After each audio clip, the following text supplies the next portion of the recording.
Dalam sejarah, ada banyak sekali pertempuran yang hebat. Tapi mungkin nggak ada yang sedramatis ini. Coba bayangin, sebuah pasukan yang jumlahnya kalah 8-1, dipimpin oleh seorang jenderal yang bahkan nggak bisa berdiri saking sakitnya, tapi berhasil meruntuhkan sebuah kekaisaran raksasa yang sudah berdiri 400 tahun. Nah, inilah kisah luar biasa dari pertempuran Kadisia. Lihat angka ini, 240.000. Ini bukan angka biasa ya, ini adalah jumlah pasukan dari Kekaisaran Sasanid Persia, salah satu negara adidaya terkuat di dunia pada masa itu. Ini tuh ibarat lautan manusia, lengkap dengan baju zirah dan pengalaman perang ratusan tahun. Benar-benar raksasa. Terus, siapa lawannya? Cuma 30.000 prajurit dari gurun. Kalah jumlah telak, 8-1. Mereka juga nggak punya senjata-senjata canggih kayak gajah perang yang dimiliki Persia. Jadi ini bukan sekedar perang, ini adalah benturan antara sebuah kekaisaran tua yang super mapan melawan kekuatan baru yang sedang bangkit. Kondisinya makin kelihatan mustahil lagi kalau kita lihat panglimanya, Sa'ad bin Abi Waqqas. Beliau ini sakit parah sampai nggak bisa naik kuda, jadi harus memimpin pertempuran dari atas tanduk. Jadi gimana ceritanya pertempuran ini bisa dimenangkan? Jawabannya ternyata bukan pada kekuatan fisik, tapi pada kekuatan karakter sang panglima. Oke, untuk bisa ngerti strategi jeniusnya di medan perang, kita perlu mundur sedikit ke belakang. Jauh sebelum jadi jenderal, mental Baja saat ini ditempa dalam sebuah ujian yang jauh lebih personal, tapi nggak kalah beratnya. Coba deh bayangin, usia kamu 17 tahun, baru menemukan sebuah keyakinan baru. Lalu, orang yang paling kamu cintai di dunia, ibu kamu sendiri, ngasih ultimatum yang bikin hati hancur. Mogok makan sampai kamu meninggalkan keyakinanmu. Jadi, ujian pertama bagi Sa'ad itu bukan di medan perang, tapi di rumahnya sendiri. Dan coba dengarkan jawaban Sa'ad. Ibu, jika engkau memiliki 1000 nyawa dan mereka pergi satu persatu, aku tidak akan meninggalkan agama ini.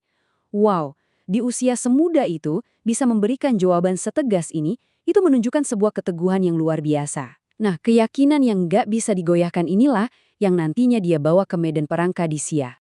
Nah, sekarang kita balik lagi ke medan perang. Kita lihat gimana keyakinan sekuat Baja tadi berubah jadi strategi militer. Meskipun terbaring sakit, pikiran saat ini tajam banget. Dia tahu kalau cuma adu kekuatan fisik, mereka pasti kalah. Mereka harus menang pakai otak, pakai strategi. Rencana perangnya itu brilian karena nggak dimulai dari adu pedang. Sesuai arahan dari Khalifah Umar, dia memilih untuk menunggu serangan. Tapi sambil menunggu, dia melancarkan serangan duluan ke mental dan pikiran musuh, jauh sebelum bentrokan fisik terjadi.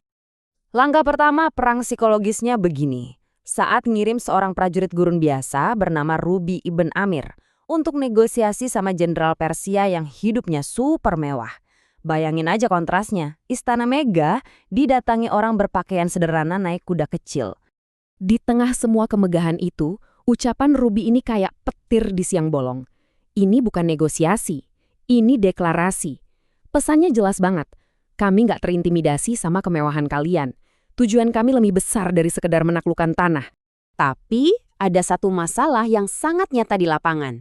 Persia itu punya tank tempur versi kuno, gajah perang. Ini senjata yang dirancang buat bikin panik dan ngobrak-abrik formasi musuh. Kuda-kuda Arab belum pernah lihat hewan sebesar itu, dan pasti bakal lari ketakutan.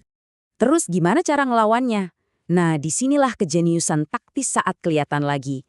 Dia nggak ngelawan tank ini pakai kekuatan yang sama. Dia pakai kreativitas. Idenya sederhana tapi gila. Mengubah kekuatan terbesar Persia jadi kelemahan terbesar mereka.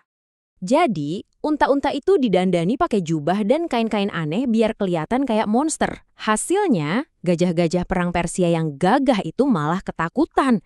Mereka panik, berbalik arah, dan malah nginjek-injek pasukan mereka sendiri. Kekacauan total. Taktik ini langsung menetralisir senjata andalan Persia. Setelah 4 hari pertempuran yang brutal, pasukan Persia akhirnya mundur. Mereka kabur ke ibu kota mereka, Madain, dan mereka yakin banget kalau mereka bakal aman di sana. Kenapa? Karena di antara mereka dan pasukan Arab ada benteng alami, Sungai Tigris yang arusnya lagi deres-beresnya. Untuk memastikan gak ada yang bisa ngejar, mereka menghancurkan semua jembatan dan menyingkirkan semua perahu. Buat mereka, perang udah selesai. Pasukan Arab udah kejebak di seberang. Ya, secara logika gimana ya coba caranya nyebrangin puluhan ribu pasukan di sungai yang lagi meluap tanpa jembatan atau perahu? Buat jenderal biasa manapun, ini artinya pengejaran selesai. Tapi sekali lagi, saat bukan jenderal biasa. Didorong oleh keyakinan yang sama kuatnya saat memberikan perintah yang kedengarannya mustahil. Dia memerintahkan seluruh pasukannya, orang, kuda, unta, semuanya, buat langsung masuk ke air dan menyeberangi sungai yang bergelora itu. Coba bayangin jadi prajurit Persia yang lagi nonton dari seberang. Tiba-tiba mereka ngelihat seluruh pasukan Arab seolah-olah lagi jalan di atas air, mendekat ke arah mereka. Gak heran kalau mereka sampai teriak, para jin datang. Mereka pikir yang mereka hadapi itu bukan manusia lagi. Pemandangan yang mustahil itu jadi pukulan telak terakhir buat mental pasukan Persia. Di kepala mereka, ini bukan lagi perang lawan manusia, tapi lawan kekuatan gaib. Hasilnya, ibu kota mereka yang begitu megah ditinggalkan begitu saja. Mereka kabur tanpa perlawanan. Dampak dari satu pertempuran ini benar-benar mengubah dunia. Ini bukan cuma kemenangan militer, ini adalah titik balik sejarah. Sebuah kekaisaran berusia 400 tahun runtuh, ibu kota legendarisnya ditaklukkan, dan ini membuka jalan baru yang mengubah peta peradaban selamanya. Nah, kisah Sa'ad bin Abi Waqqas, sang singa dari Qadisiyah, meninggalkan kita dengan satu pertanyaan menarik ini. Mungkin ini adalah pengingat bahwa dalam panggung sejarah, senjata yang paling kuat itu terkadang bukanlah yang terbuat dari baja atau emas, tapi dari keyakinan yang tak terpatahkan di dalam diri seseorang.